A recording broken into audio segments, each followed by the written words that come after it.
mental or physical pain on an individual, or the threat of imminent death, or the use of any procedure that profoundly disrupts the senses or personality.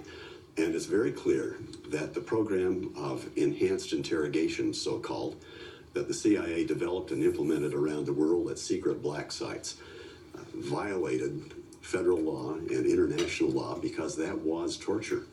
And Ms. Haspel played some significant role in the management of that program and in the direct supervision of one of those black sites in Thailand.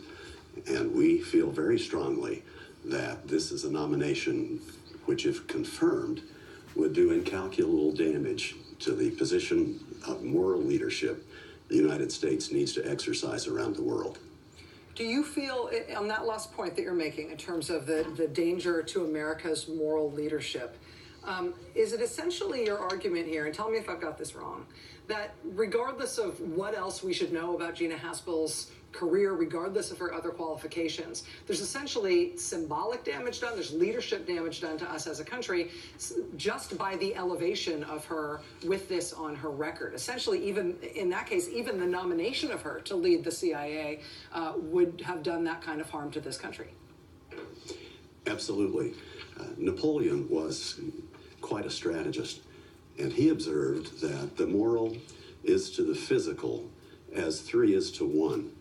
And the message that this nomination sends, not only around the world, but to the CIA itself and to the American people, is pretty serious. This resonates in a particular way for military officers, because the irony of the Haspel nomination is very, very curious.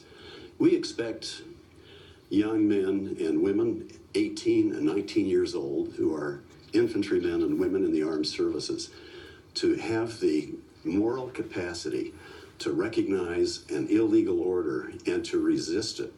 And if they make the wrong call and don't resist it, they can be tried and convicted under the Uniform Code of Military Justice. So far, there has really been no one at the CIA who has been held to account for its torture policies.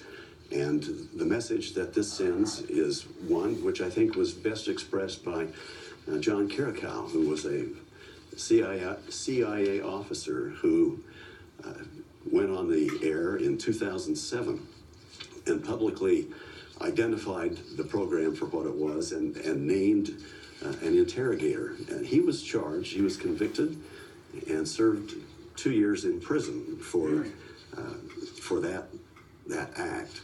He's the only one that I can recall who has been held to account. Those who implemented and managed the program have been promoted, have been recognized, have been decorated, and we are saying, go ahead. Torture, ignore the law, ignore the morality, ignore the consequences to the country and its national security. And you can even cover up the evidence, and that's okay.